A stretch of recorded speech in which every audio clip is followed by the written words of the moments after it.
തിരുമല അനിൽ ഉന്നയിച്ച ഒരു പ്രശ്നം, ഞാൻ സഹായം അഭ്യർത്ഥിച്ചിട്ട് എനിക്കൊരു പിന്തുണ പോലും പാർട്ടിയിൽ നിന്ന് ലഭിച്ചില്ല എന്നാണ്. ഇനി ആനന്ദിൻ്റെ കാര്യം എടുത്തു കഴിഞ്ഞാൽ ആനന്ദ് പറയുന്നത് മണൽ മാഫിയ അടക്കം പലതരത്തിലുള്ള അഴിമതി നേതൃതലങ്ങളിൽ നടക്കുന്നുണ്ട് എന്നാണ്. MS കുമാർ പറഞ്ഞത് ഞാനിവിടെ ഒറ്റപ്പെട്ടു പോയിരിക്കുന്നു എന്നാണ്. അല്ല, ഞങ്ങളുടെ മുമ്പിൽ അത്തരം വിഷയങ്ങളൊന്നും വന്നിട്ടില്ല.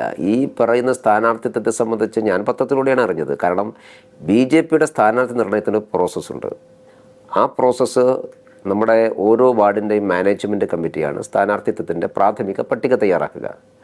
അത് തൊട്ടുമേലെയുള്ള ഏരിയ കമ്മിറ്റിയും മണ്ഡലം കമ്മിറ്റിയും ഒക്കെ പരിശോധിച്ച് ജില്ലാ കോർ കമ്മിറ്റിയുടെ സ്ക്രൂട്ടനിക്ക് ശേഷമാണ് സംസ്ഥാനത്തേക്ക് എത്തുന്നത്.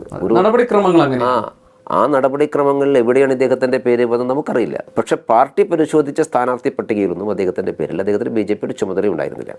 പിന്നെ ഇതിനൊരു മറുവശമുണ്ട്. ഇനി മേബി അദ്ദേഹം ആഗ്രഹിച്ചിട്ടുണ്ടാവാം സ്ഥാനാർത്ഥിത്വം കിട്ടാതിരുന്നാൽ ആത്മഹത്യ ചെയ്യണം നമ്മുടെ നാട്ടിൽ. അങ്ങനെയാണെങ്കിൽ എത്ര പേരാ? ഞങ്ങൾ 5 പേരാണ് ഒരു പ്രാദേശിക കമ്മിറ്റി ഞങ്ങളുടെ സ്ഥാനാർത്ഥി പട്ടിക തയ്യാറാക്കുക. അവരോട് പറഞ്ഞിരിക്കുന്നത് 5 അംഗങ്ങളടങ്ങുന്ന ഒരു പാനൽ ഉണ്ടാക്കണമെന്നാണ്. ആ 5-ൽ ഒരാൾക്കേ സ്ഥാനാർത്ഥിയാകാൻ സാധിക്കുള്ളൂ. ബാക്കി 4 പേർ തള്ളപ്പെടും. ആ 4 പേര് പോയി ആത്മഹത്യ ചെയ്താൽ